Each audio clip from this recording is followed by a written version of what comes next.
இன்னைக்கு வந்து நம்ம ரெசிஸ்டர் பற்றி பார்க்க போகிறோம். ரெசிஸ்டர் வந்து வோல்டேஜையும் கரண்டையும் சர்க்யூட்டில் கண்ட்ரோல் பண்ணும். ரெசிஸ்டர் வந்து மெஷர்ட் இன் ஓம். இது வந்து எங்கெல்லாம் யூஸ் பண்ணுறோன்னா TV remote, microwave, charger, induction ஸ்டவ்ல யூஸ் பண்ணுவோம். சார்ஜர் வயர் வந்து நம்ம ஃபோனுக்கு சார்ஜ் போடும்போது டைரக்டாக கொடுக்க மாட்டோம். வீட்டில் வந்து டைரக்டாக சார்ஜ் போட மாட்டோம். அது ஏன்னா அடாப்டர் வச்சு தான் சார்ஜ் போடுவோம். அடாப்டருக்குள்ள வந்து ரெசிஸ்டர் இருக்கும். அந்த ரெசிஸ்டர் தான் தேவையான கரண்ட்டையும் வோல்டேஜையும் கண்ட்ரோல் பண்ணி லேப்டாப்க்கு ஃபோனுக்கு எல்லாம் கொடுக்குது. இதை வந்து டைரக்டாக கொடுத்தோம்னா புகஞ்சிரும். இது லைட் கொடுத்தா ஃபியூஸ் ஆயிரும். இதை வந்து எக்ஸ்பெரிமெண்ட் மூலமா பார்க்கலாம். 9 volt பேட்டரி, அலிகேட்டர் கிளிப் 3 எடுத்திருக்க, ரெசிஸ்டர்,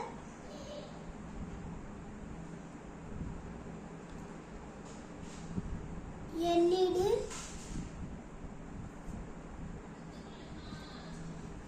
இப்போ வந்து பென்டகன் வந்து இது வந்து 9 volt பேட்டரி, சர்க்கிள் வந்து பாசிட்டிவ், பென்டகன் வந்து நெகட்டிவ். நான் ரெட் கலர் வயரை வந்து பாசிட்டிவ்ல கனெக்ட் பண்றேன், பிளாக் கலர் வயரை நெகட்டிவ்ல கனெக்ட் பண்றேன். இப்போ வந்து நான் இந்த இதை டைரக்டா லைட்டோட கனெக்ட் பண்றேன்.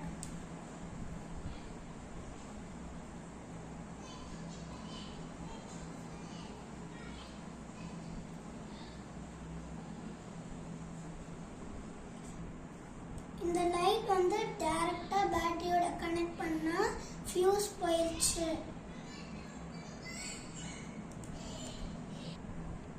இந்த பேட்டரி வந்து 9 volt, இந்த எல்இடி பல்ப் வந்து 3 volt. இந்த 9 voltல இருந்து அதிகமா வோல்டேஜும் கரண்ட்டும் இதுல இருந்து கொடுக்கறனால ஃபியூஸ் ஆயிடுச்சு. இப்போ வந்து இந்த ரெட் கலர் வயரை வந்து ரெசிஸ்டர்ல கனெக்ட் பண்றேன். இந்த கிரீன் கலர் வயரையும் இன்னொரு பக்கம் கனெக்ட் பண்றேன் ரெசிஸ்டர்ல.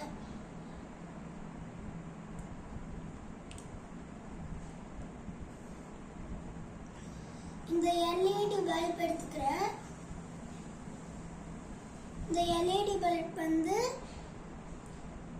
பெருசா இருக்கிற சைட்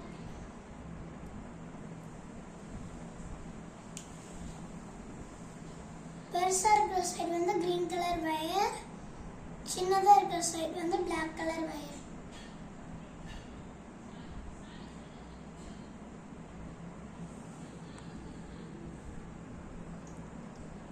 இப்போ வந்து லைட் க்ளோ ஆகும்.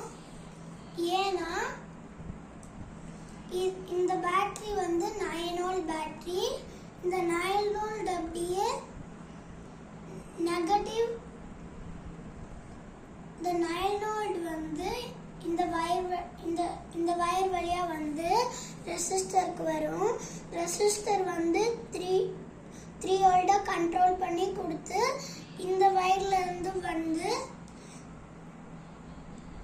இந்த கிரீன் கலர் வயர் வந்து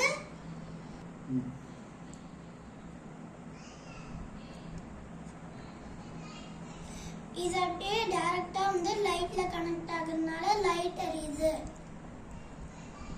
தேங்க்யூ.